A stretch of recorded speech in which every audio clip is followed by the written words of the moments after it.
सब बच्चे मेरे साथ बोलिए जय हिंद जय हिंद। आंख बंद करके कसम खाइए कि मैं हमेशा अपनी पढ़ाई मन लगाऊंगा और अपने माता पिता का कहना मानूंगा। देखो बच्चों, हम लोग आ गए हैं इंटीग्रेशन के अगले वीडियो में। देखो बच्चों, इंटीग्रेशन में हम लोगों ने पिछले वीडियो में सीखा था कि अगर x की जगह x का लीनियर फंक्शन आ जाए तो हम सेम फार्मूला अप्लाई कर सकते हैं। और उससे पहले हम लोगों ने बेसिक फार्मूले पढ़े थे और याद भी किए थे। बोलो, याद किए थे कि नहीं? नहीं याद किए ना? याद करो, जल्दी जल्दी याद करो, सारे बेसिक फार्मूले याद करो, क्योंकि अब हम थोड़ा सा अच्छी स्टेज पर आना शुरू हो चुके हैं इंटीग्रेशन की, जहां पर अच्छे अच्छे कॉन्सेप्ट हम पढ़ेंगे। देखो बच्चों, ध्यान दो। जैसे हम लोगों ने देखा था कि मान लीजिए अगर मेरे पास कोई क्वेश्चन है इंटीग्रेशन ऑफ साइन एक्स, ठीक है, तो क्या होता है? माइनस कॉस एक्स होता है। ठीक, अगर मान लीजिए मैं इसकी जगह ए एक्स प्लस बी ले लूं, ए एक्स प्लस बी, एक्स की जगह एक्स का लीनियर फंक्शन ले लूं, तो फार्मूला क्या रहेगा? फार्मूला वही रहेगा, बस एक्स का जो कोफिशिएंट है वो अपॉन में आ जाएगा प्लस सी। ये हम लोगों ने पढ़ लिया था पिछले वीडियो में, एक्स की जगह एक्स का लीनियर फंक्शन, तो सेम फार्मूला।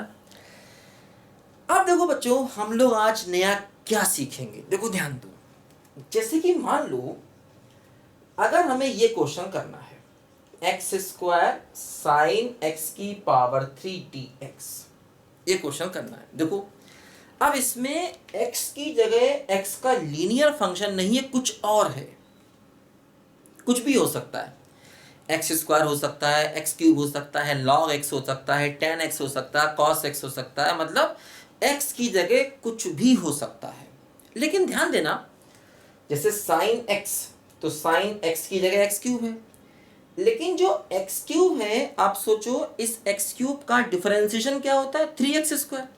तो देखो एक्स स्क्वायर इसके साथ में मल्टीप्लाई है, तो बस यहीं से फाउंडेशन पड़ता है एक नए कॉन्सेप्ट का। क्या? कि हम ऐसे टर्म को t मान लेते हैं जिसका डिफरेंशिएशन न्यूमरेटर में दिया जाए। क्या बोला मैंने? ऐसे टर्म को t मान लिया जाता है जिसका डिफरेंशिएशन न्यूमरेटर में दिया जाए। बस याद कर लो इस बात को, बहुत बहुत, मतलब इंटीग्रेशन में हर दिन ये दोनों कॉन्सेप्ट यूज होते हैं। कौन सा?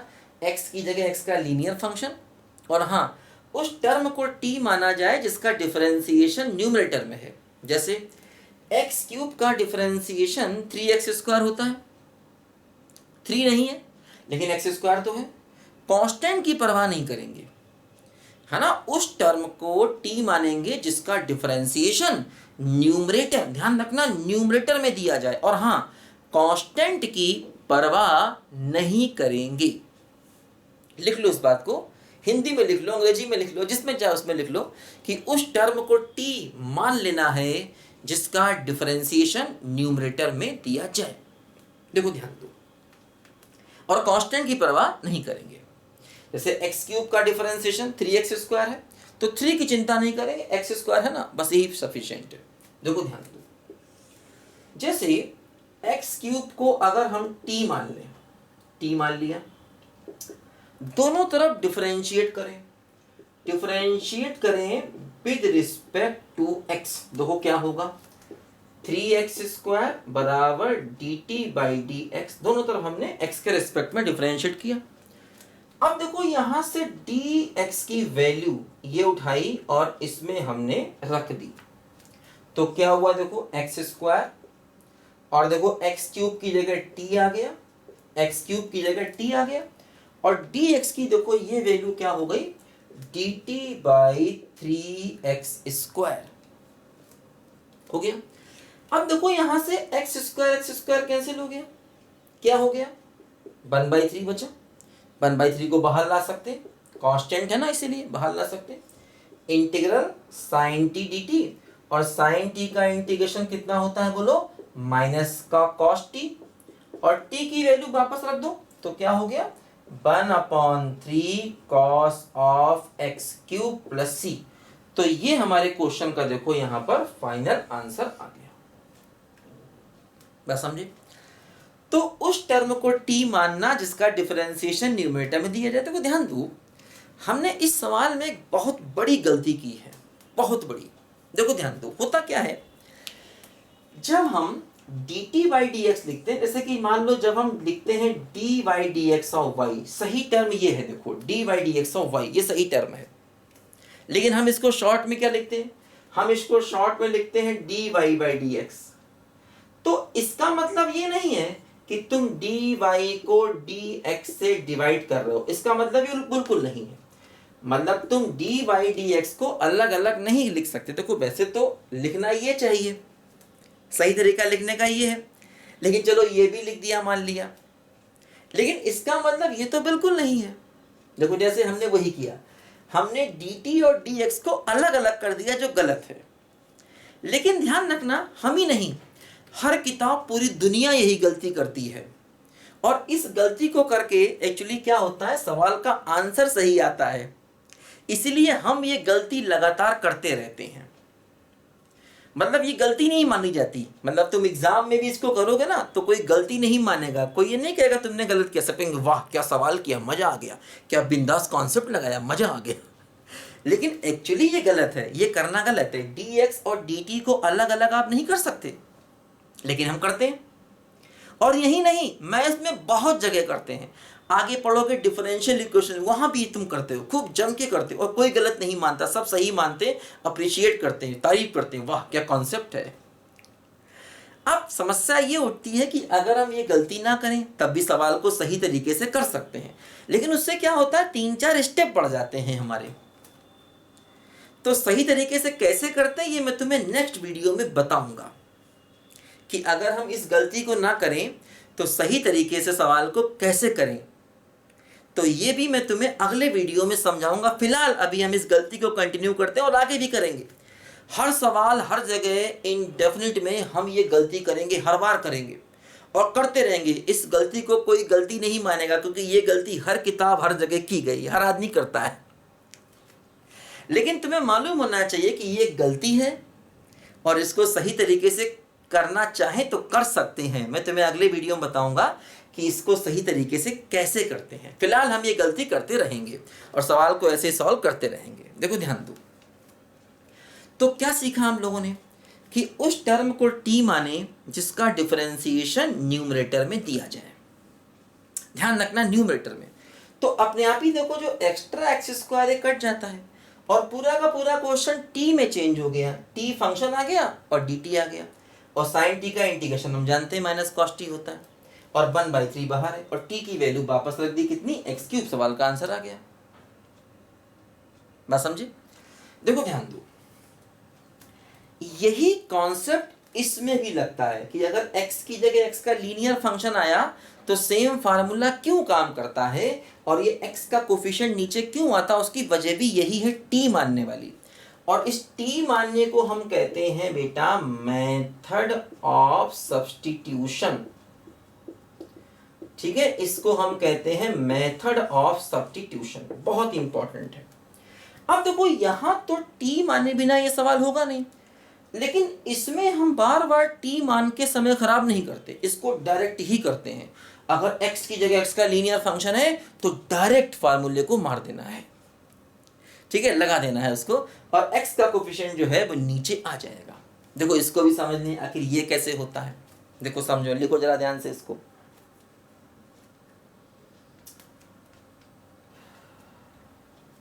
ठीक है, देखो मिटाते हैं। दुनिया में तेरा है बड़ा नाम, आज मुझे भी तुझसे। देखो बच्चों, तो ये दो प्रकार के सब्स्टिट्यूशन हैं। एक तो जिसमें हम t मानते हैं जिसका डिफरेंशिएशन न्यूमरेटर में दिया जाता, और एक यहाँ भी t मानते हैं, लेकिन हर बार इसको t मान के नहीं करते हैं, इसको डायरेक्ट ही करते हैं। ध्यान देना, x की जगह x का लीनियर फंक्शन आए तो आप फार्मूले को डायरेक्ट लगाएंगे और x का कोफिशिएंट नीचे लाएंगे।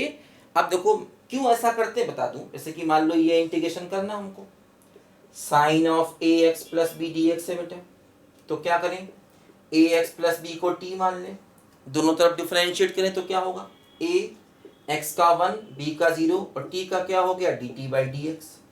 अब देखो यहाँ से dx क्या हो गया dt बाई ए, ये वैल्यू देखो यहाँ रखो, तो इंटीग्रल ये क्या हो गया t, तो साइन t और dx क्या हो गया dt बाई ए हो गया।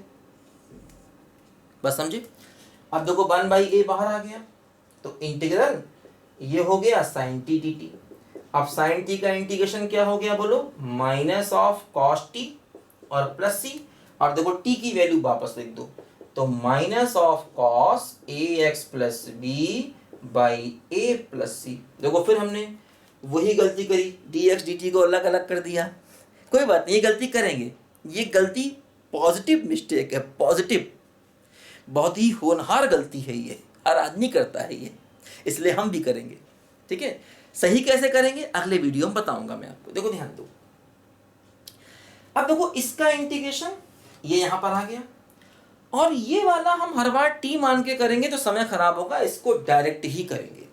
एक्स की जगह एक्स का लीनियर फंक्शन, फार्मूले को डायरेक्ट लगाया। और हाँ, अभी देखो पिछला सवाल जो किया था इसमें साइन एक्स क्यूब था, वहां पर टी मानना मजबूरी है, उसको डायरेक्ट बेटा नहीं कर सकते। वहां पर टी मानना मजबूरी है, उसको डायरेक्ट नहीं कर सकते, समझो ध्यान से। देखो जैसे कि मान लो, है ना, तो समझ गए ना, x की जगह अगर x का लीनियर फंक्शन है तो हर बार फार्मूले को सेम लगाओ, हर बार सेम लगाओ, और x का कोफिशिएंट नीचे ले आओ बस। देखो जैसे मान लो हमें ये क्वेश्चन करना है, इंटीग्रल, ठीक है, फॉर एग्जाम्पल ऐसा कुछ है 1 बाई एक्स और 1 प्लस लॉग एक्स बेस ई और डी एक्स, मान लो ये क्वेश्चन है। अब देखो जैसे log x का डिफरेंशिएशन 1 बाई एक्स होता है, तो तुम कहोगे सर 1 बाई एक्स तो डिनोमिनेटर में ना, x है डिनोमिनेटर में, 1 बाई एक्स तो न्यूमरेटर में है, खाली x है डिनोमिनेटर में, 1 बाई एक्स तो न्यूमरेटर में कहा जाएगा। तो इसीलिए log x को t मानने से ये सवाल हो जाएगा, क्योंकि उसका डिफरेंशिएशन 1 बाई एक्स न्यूमरेटर में है। क्योंकि देखो इसको हम ऐसे भी लिख सकते हैं, ये हो गया integral 1 by x upon 1 plus log x. और समझो ध्यान से, log x का डिफरेंशिएशन 1 बाई एक्स होता है, उसके साथ में अगर कोई कांस्टेंट है तो उसको भी t के लपेटे में ले लेते हैं हमेशा, उसके साथ में कुछ मल्टीप्लाई हो कुछ प्लस हो तो उसको भी t के लपेटे में ले लेते हैं। जैसे कि मान लो अगर ये क्वेश्चन ऐसे होता, मान लो ऐसे होता, for example 3 plus 2 into log x होता, तो हम इस पूरे को ही t मान लेते, 3 प्लस 2 लॉग एक्स को t मान लेते। मतलब कांस्टेंट टर्म अगर उसके साथ में प्लस में माइनस में मल्टीप्लाई में या डिवाइड में है तो उसको भी t के लपेटे में ले लिया जाता जिससे क्वेश्चन थोड़ा इजी हो जाए। ध्यान दो, है ना, और उस टर्म को t मानते हैं जिसका डिफरेंशिएशन न्यूमरेटर में है, तो 1 बाई एक्स को न्यूमरेटर में कहा जाएगा।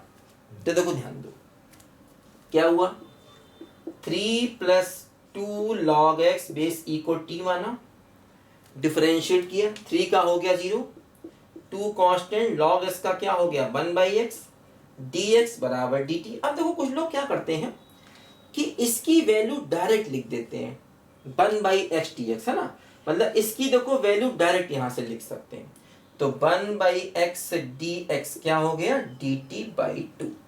हम dx की वैल्यू रखें, उसकी तुलना में क्या करते हैं, उस पूरे टर्म की वैल्यू, जैसे 1 बाई एक्स डी एक्स आया तो इसकी वैल्यू को डायरेक्ट लिखें, या dx की वैल्यू भी लिखें तब भी हो जाएगा।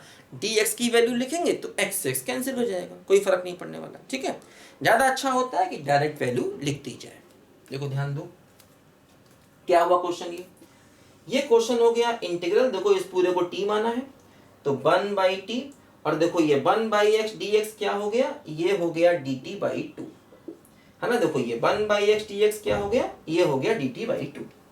अब देखो 1 बाई 2 बाहर आ जाएगा, कांस्टेंट है ना, और 1 बाई टी का इंटीग्रेशन क्या हो जाएगा लॉग मॉड टी, और टी की वैल्यू पुट कर दो, तो 1 by 2 log of mod T की वैल्यू क्या हो गई बोलो 3 प्लस 2 लॉग एक्स और प्लस सी। देखो ये हमारे क्वेश्चन का आ गया है फाइनल आंसर, है ना, दिख रहा है कि नहीं, अरे बढ़िया दिख रहा है यार, कोई टेंशन नहीं है ठीक है, तो ये हमने एक बहुत इंपॉर्टेंट मेथड सीखा बेटा कि उस टर्म को टी मानना है जिसका डिफरेंशिएशन न्यूमरेटर में दिया जाए। जरा मैं पेन में इंक डाल लूँ, तुम लिखो जल्दी से जरा पहले इसको।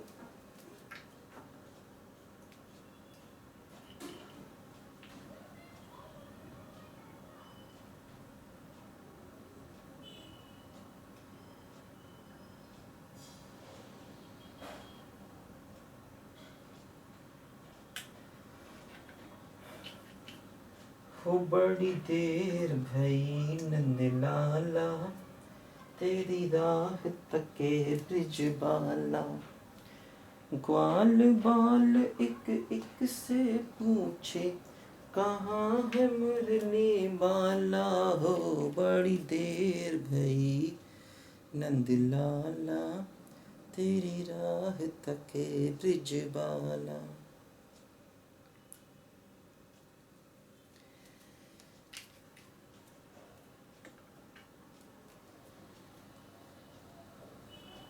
किसी की मुस्कुराहटों पे हो निसार, किसी का दर्द मिल सके तो ले उठा, है तेरे दिल में किसके वास्ते है प्यार, जीना इसी का नाम है। टीं टी टीं टी डीं, डू डू डू डू डू, डू डू डू डू डू डू डू डू। देखो बच्चों, आगे बढ़ते हैं, कुछ और बढ़िया बढ़िया छक्केदार सवाल करते हैं। देखो ध्यान दो,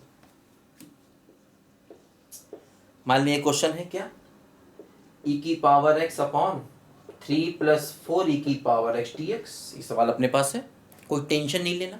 तो कैसे, e की पावर x का डिफरेंशिएशन e की पावर x ही होता है, उसके साथ में ये सब कांस्टेंट है, इनको t के लपेटे में ले लो। तो क्या हुआ, 3 + 4 e की पावर x बराबर t हो गया। बात समझे, डिफरेंशिएट कर दो दोनों तरफ, तो क्या हो गया, 3 का 0, 4 कांस्टेंट e की पावर x, और क्या हो गया dt/dx। देखो यहां से e की पावर x dx क्या हो गया, dt/4 हो गया। ये वैल्यू यहां पुट कर दो, इंटीग्रल, देखो ये क्या हो गया t 1/t, और e की पावर x dx, e की पावर x dx हो जाएगा क्या बोलो, dt/4। चल नहीं रहा गुरु, अभी तो इंक डाली है पुराना स्टाइल है ये, ठीक है। तो ऐसे, हाँ अब चला ठीक। अब देखो क्या हुआ, 1/4 तो कांस्टेंट बाहर आ गया, और 1/t का इंटीग्रेशन क्या हो गया, इंटीग्रल 1/t dt। तो क्या बच्चों हो गया 1/4, और ये हो गया log of mod t + c, और t की वैल्यू को वापस लिख दो क्या, 3 + 4 e की पावर x + c। बात समझे कि नहीं, बोलो। तो हमेशा उस टर्म को बेटा t मानना है जिसका डिफरेंशिएशन न्यूमरेटर में दिया जाए, और ऐसे बहुत से सवाल तुम्हें अपने सिलेबस में मिलेंगे, हमेशा नज़र रखनी है। और हाँ, उसके साथ में कोई कांस्टेंट है तो उसको भी t के लपेटे में हमेशा ले लेते हैं, समझो ध्यान से। देखो जैसे मान लो हमें ये क्वेश्चन दे दिया जाए, integral x * sec square x² dx, मान लो ये है। तो बेटा देखो x² का डिफरेंशिएशन 2x होता है, कांस्टेंट की चिंता नहीं करेंगे, x² का डिफरेंशिएशन 2x होता है, तो 2 नहीं है कोई बात नहीं, x तो है। देखो तो x² को t मान लो, तो क्या हुआ 2x = dt/dx। तो देखो इस पूरे की वैल्यू किसकी, x dx की वैल्यू एक साथ लिख देंगे, देखो यहां से, तो x dx क्या हो गया बोलो, dt/2। तो देखो ये क्वेश्चन चेंज होकर क्या आ गया, इंटीग्रल sec² और x² कितना हो गया t, और x dx क्या हो गया, ये हो गया dt/2। तो 1/2 बाहर ले लिया, और इंटीग्रल sec² t dt, और देखो sec² x का इंटीग्रेशन कितना हो गया, tan x और प्लस c, और t की वैल्यू वापस कितना, x², तो हो गया tan x² + c। बोलो मजा आ रहा है कि नहीं। तो इंटीग्रेशन बहुत इजी है, लेकिन ध्यान देना है सीक्वेंस बहुत इंपॉर्टेंट है। तो तुमको मैंने क्या बताया, पहले तो वो कुछ फार्मूले थे जो डिफरेंशिएशन को उल्टा करके निकाले गए, उनको भगवान का प्रसाद समझ के मान लिया। फिर कुछ फार्मूले तुमको मैंने बताए थे, जैसे टेन का, कॉट का, सेक का, कॉसेक का, उनके तुमको मैंने प्रूफ नहीं दिए थे। अब वो समय आ गया है जब हम उन फार्मूलों के प्रूफ करेंगे। ठीक है। और उसके बाद फिर दो मेथड हमने और सीखे, क्या कि किसी भी फार्मूले में x की जगह अगर x का लीनियर फंक्शन है तो उसको t मान लो, और हाँ एक और कॉन्सेप्ट, उस टर्म को t मान लो जिसका डिफरेंशिएशन न्यूमरेटर में दिया जाए हमेशा। लिखो जल्दी, फटाफट लिखो इसको।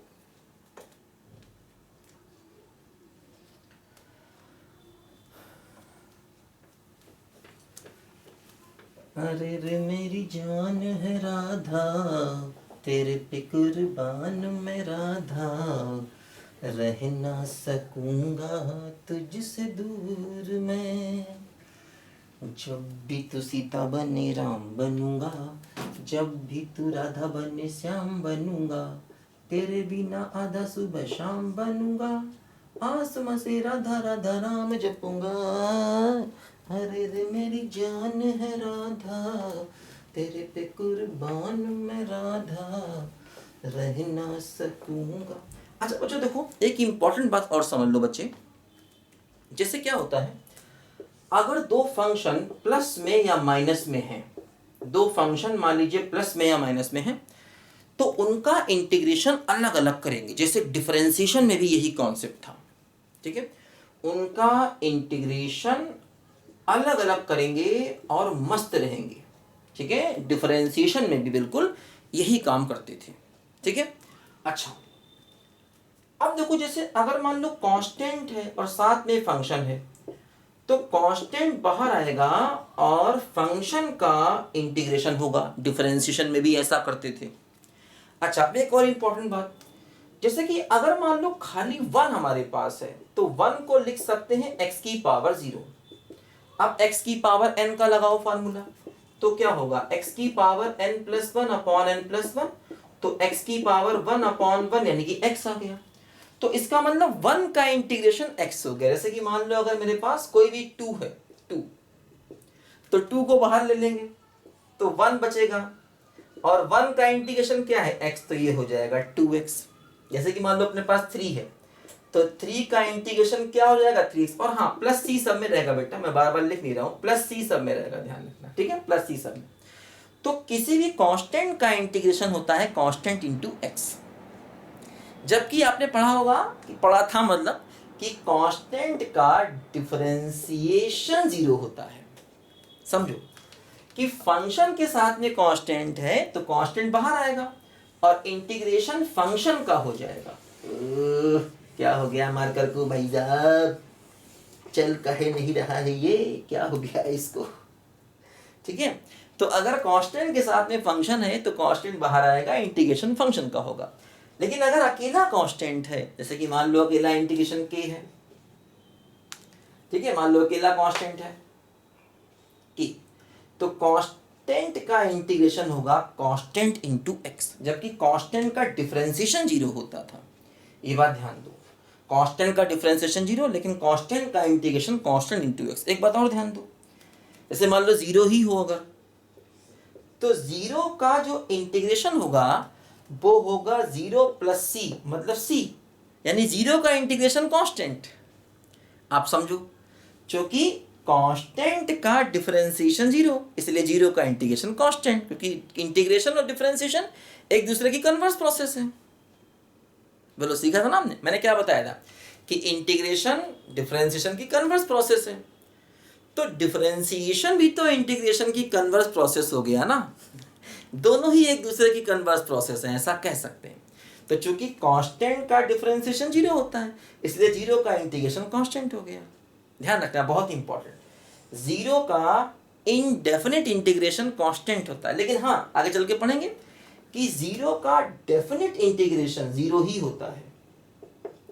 अगर 0 का तुम्हें लेना हो डेफिनिट इंटीग्रेशन तो वो 0 ही है, क्योंकि डेफिनेट में कांस्टेंट नहीं जोड़ते। लेकिन अगर 0 का इनडेफिनिट इंटीग्रेशन करना है तो वो कांस्टेंट होगा, और 0 का अगर डेफिनिट इंटीग्रेशन करना है तो वो 0 होगा। ध्यान दो, और हाँ, कांस्टेंट का इंटीग्रेशन, इनडेफिनिट इंटीग्रेशन क्या होगा, कांस्टेंट इंटू एक्स।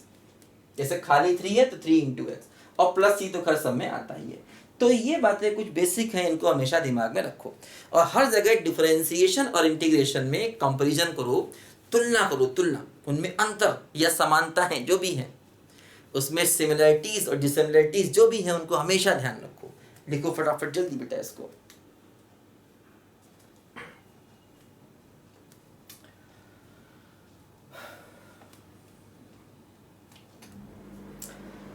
है प्रीत जहाँ की रीत सदा,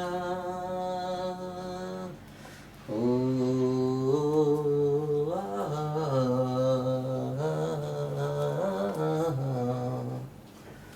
है प्रीत जहाँ की रीत सदा, मैं गीत बहा के गाता हूँ, भारत का रहने वाला हूँ, भारत की बात सुनाता हूँ।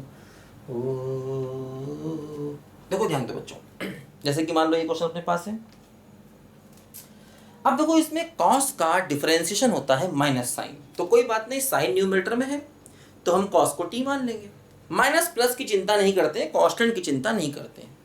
तो जैसे कॉस एक्स को टी मान लो, डिफरेंशिएट करो तो क्या होगा, माइनस साइन एक्स बराबर D T by D x. देखो ये क्या हो गया, ये हो गया sign X into D x बराबर माइनस डी टी। हमेशा चाहे तो हम डी एक्स की वैल्यू रखें, चाहे डी एक्स की वैल्यू रखें तो साइन साइन कट जाएगा, या डायरेक्ट वैल्यू पुट कर दो किसकी, sine X into D X की, sine X into D X की देखो वैल्यू डायरेक्ट पुट कर दो, है ना। ऐसा भी कर सकते हैं कि डी एक्स की वैल्यू पुट कर दें तो उससे साइन साइन कटेगा, बात बराबर। तो देखो इंटीग्रल 1 अपॉन इसको माना टी, तो under root T sine X D X कितना हो गया, माइनस डी टी हो गया। तो माइनस को बाहर ले लिया, टी की पावर हाफ, ऊपर जाके हो गया टी की पावर माइनस हाफ। तो देखो यहां पर हो गया x की पावर n। अब x की पावर n का इंटीग्रेशन क्या होता है, x की power n plus 1 upon n plus 1 plus C. तो देखो हो गया माइनस 2 टी की पावर हाफ प्लस सी, तो minus 2 under root T plus C, तो माइनस 2, और t की वैल्यू क्या है बोलो, अंडर रूट कॉस एक्स, तो 2 कॉस एक्स प्लस सी। t की वैल्यू क्या है बोलो, कॉस एक्स, ये लास्ट में पुट कर देंगे हमेशा, ठीक है। तो यही सवाल बेटा बहुत इंपॉर्टेंट है टी मानने वाले, समझो। मान लो अपने पास ये क्वेश्चन होता है ना, integral of sec square X और 3 tan x प्लस 4 की पावर 10 और dx, ये क्वेश्चन मान लो अपने पास है। अब देखो हमको मालूम है क्या कि tan x का डिफरेंशिएशन बेटा कितना होता है, सेक स्क्वायर एक्स, और tan यहाँ पर है और सेक स्क्वायर भी यहाँ पर है, लेकिन tan के साथ में कुछ कांस्टेंट हैं तो उनको भी टी के लपेटे में ले लिया जाएगा। तो क्या बनेगा समझो, ये बन गया 3 tan x प्लस 4 बराबर टी। डिफरेंशिएट करो तो 3 कांस्टेंट, tan x का हो गया सेक स्क्वायर एक्स, 4 का हो गया 0, और ये हो गया D T by D X. अब देखो ये sec square into D X की value, sec square into D X क्या हो गया, डी टी बाई 3, है ना। देखो ये सेक स्क्वायर और इंटू डी एक्स की वैल्यू लिख दी डी टी बाई 3। तो देखो ये हो गया इंटीग्रेशन, इसको t माना तो t की पावर 10 हो गया, और सेक स्क्वायर डी एक्स क्या हो गया, डी टी बाई 3 हो गया। अब 1/3 को बाहर लिया, t की पावर 10, x की पावर 10 का इंटीग्रेशन, t की पावर 11/11 प्लस c, तो t क्या है देखो ये है, तो 3 tan x प्लस 4 की पावर 11 अपॉन, देखो ये कितना हो गया 33 प्लस सी, बात समझे। 3 इंटू 11 कितना हो गया 33। तो बेटा यहां पर हम डायरेक्ट नहीं कर सकते, टी मानना पड़ेगा, और टी मान के हमें इस वारदात को अंजाम देना पड़ेगा। ये सब न्यूज चैनल वाली भाषा है, वारदात को अंजाम दिया, सवाल को किया मतलब वारदात को अंजाम दिया। देखिए देखिए देखिए इस शातिर टीचर को, इसके चेहरे के भोलेपन पे मत जाइए, बहुत ही शातिर है ये, बीच बीच में गाने गाता है, भक्ति के भजन गाता है, ठीक है ना। चलो कर लिखो ध्यान से,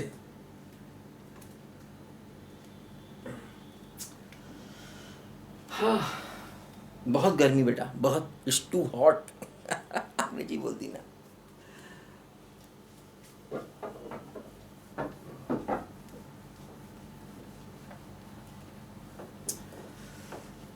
हाँ।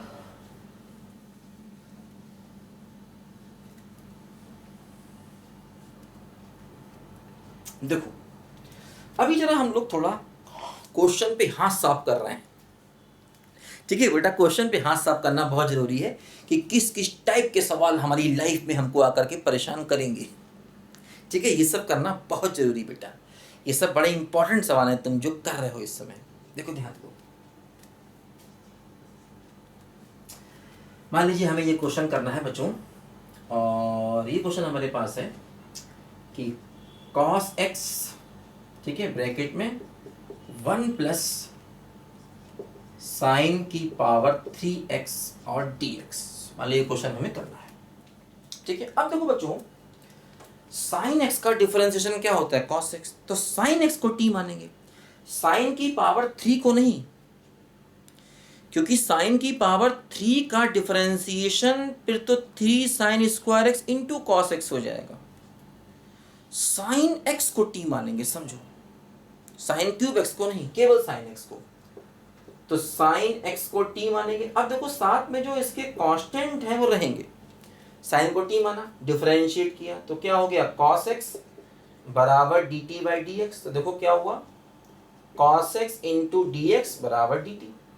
तो देखो ये है ना, cos x इंटू dx चला गया dt के साथ में, तो क्या बचा, ये बचा इंटीग्रल 1 प्लस साइन एक्स की जगह t, तो t की पावर 3 और cos x dx हो गया dt। दोनों को अलग अलग किया, 1 का इंटीग्रेशन अलग और t क्यूब का इंटीग्रेशन अलग। देखो 1 का इंटीग्रेशन t हो गया, कांस्टेंट का इंटीग्रेशन x होता है, यहाँ भी इस पर 2t कर रहे हैं इसलिए t हो गया। अब t की पावर 3, x की पावर n का फार्मूला क्या होता है, t की पावर 4/4 प्लस c, और t की वैल्यू वापस रख दो, तो क्या बच गया बोलो, sine x plus sine x की पावर 4 और बाई 4 प्लस c, आंसर आ गया। इजी है काफी, लिखो फटाफट, लिखो जल्दी, लिखो बच्चों जल्दी से।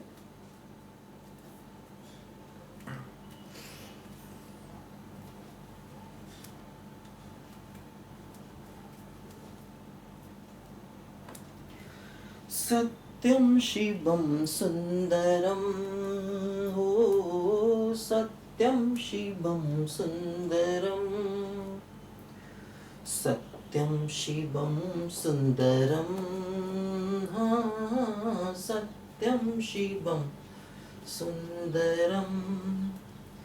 ईश्वर सत्य है, सत्य ही शिव है, शिव ही सुंदर है, हाँ सत्यम शिवम सुंदर। देखो बच्चों ये सवाल अपने पास है, देखो इसमें क्या होगा, इससे कई बार क्या होता है, थोड़ा क्वेश्चन को सिंप्लीफाई करना पड़ता है और उसके बाद इसका इंटीग्रेशन अपने आप ही होने लगता है ना। देखो ध्यान दो, अगर हम स्क्वायर को ओपन करें तो a square plus B square plus 2ab और अपॉन x dx। देखो क्या होगा, अब अलग अलग करो, 9/x, x square by x और 6x बाई x। ध्यान रखना इंटीग्रेशन में बेटा ये अलग अलग करने वाला मेथड बड़ा काम आता है जो अंग्रेजों ने किया था, अलग अलग करो और राज करो। तो इंटीग्रेशन में भी बेटा ये अलग अलग करने वाला मेथड बहुत काम आता है, सबको अलग अलग। देखो कैसे होता है, जैसे कि मान लो आपके पास ये है ना, a plus B plus C by D है, तो ऐसे लिख सकते हैं ना, a by D plus B by D plus C by D, ऐसे लिख सकते हैं। ऐसा मत कर देना कि ऊपर d है नीचे a प्लस बी प्लस सी है, तो नहीं कर सकते। अब ये चीज संभव नहीं है बेटा, कई बच्चे जो है ना वो ऐसा लिख देते ना, ये गलत है। ऊपर अगर कई चीजें प्लस में हैं तो अलग अलग कर सकते हैं। देखो वही हमने यहाँ किया, ऊपर कई चीजें प्लस में अलग अलग कर दिए।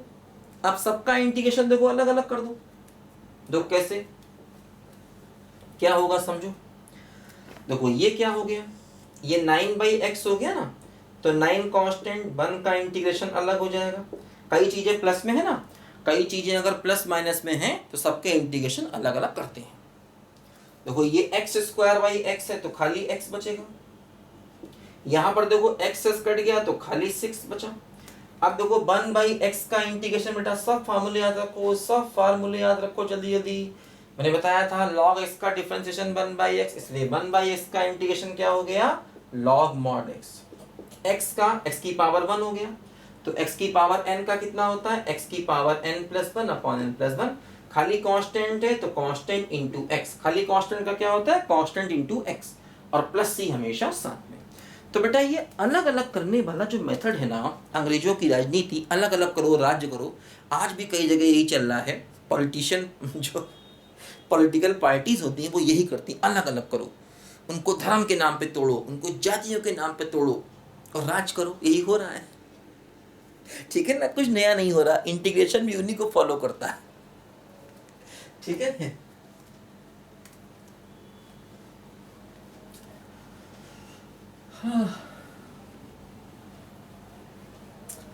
एक राधा एक मीरा, दोनों ने शाम को चाहा।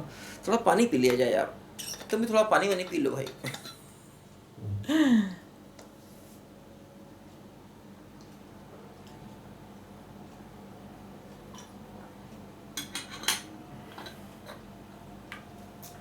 अंतर क्या दोनों की प्रीत में बोलो, एक प्रेम दीवानी एक दर्श दीवानी, एक प्रेम दीवानी एक दर्श दीवानी।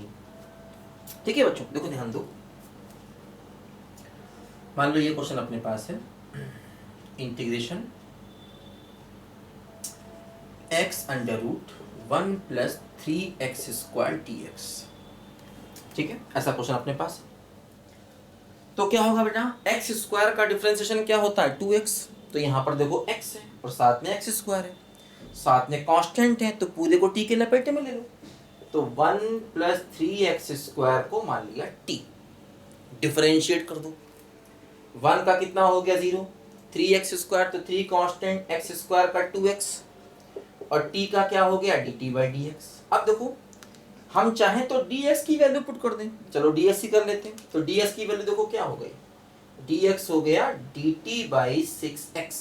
तो देखो यहाँ पर वैल्यू रखो इंटीग्रल x, और देखो ये हो गया t, तो अंडर रूट t, और dx की वैल्यू dt बाई 6x। अब देखो ध्यान देना, इसको रूट के साथ में t मत मान लेना गलती से, क्योंकि रूट के साथ में t मानोगे तो बात यहां पर नहीं बनेगी, रूट के अंदर वाले टर्म को t मानना है बच्चों, ध्यान देना। अब देखो ये x यहां से कटा, या एक काम करते हैं कि x dx की वैल्यू यहां से डायरेक्ट रख देते, तब भी हो जाता है, जैसे अब तक करते आ रहे थे ना कि x इंटू dx की वैल्यू डायरेक्ट लिख दो। अब देखो क्या हुआ, 1/6 तो बाहर आ गया, ठीक है, 1/6 कांस्टेंट इंटीग्रेशन के बाहर आ गया, रूट t का मतलब t की पावर हाफ, और t की पावर हाफ का इंटीग्रेशन कितना होता है, x की पावर n का क्या होता है, x की power n plus 1 upon n plus 1 plus c, तो 2 से कटेगा तो 1/9, और t की पावर 3/2, t की वैल्यू देखो ये है, तो 1 प्लस 3x स्क्वायर की पावर 3/2 प्लस c। ठीक है, ये देखो 6 है, 3/2 है, तो कितना होगा 1/9 बचेगा, और t का मतलब ये, और पावर कितनी हो गई 3/2 प्लस, ये क्वेश्चन का आंसर आ गया। ठीक है, रूट के साथ t मत मान लेना गलती से, ना ना ना, सवाल नहीं हो पाएगा, गलत हो जाएगा। ठीक है, तो थोड़ा सा प्रैक्टिस करोगे तभी ये बातें और समझ में आएंगी, किसको t मानना। हमेशा एक ही कॉन्सेप्ट है, क्या, जिस टर्म का डिफरेंशिएशन न्यूमरेटर में आए उसको t मान लो, और हाँ उसके साथ में कोई कांस्टेंट तो उसको भी लपेटे में ले लो, और हाँ कांस्टेंट की परवाह मत करो, जैसे x स्क्वायर का डिफरेंशिएशन 2x होता है तो 2 की चिंता मत करो, खाली x है ना, बस काफी है। यह चाय है नहीं, काफी है। अच्छा ठीक है बच्चों, तो देखो बेटा इसमें हमने इस वीडियो में काफी सारे सवाल किए, जिसमें t मानने वाले सवाल किए। तो ये दो बहुत इंपॉर्टेंट मेथड हमने सीखे कि x की जगह x का लीनियर फंक्शन, ठीक है। और दूसरा तरीका हमने क्या सीखा कि उस टर्म को t मानो जिसका डिफरेंशिएशन न्यूमरेटर में दिया जाए। तो इस वीडियो में बच्चों इतना ही। अगले वीडियो में कुछ और बढ़िया बढ़िया सवाल करेंगे। आप बने रहिए हरिओम बाबा के चैनल HD मैथमेटिक्स के साथ। तब तक के लिए बाय बाय।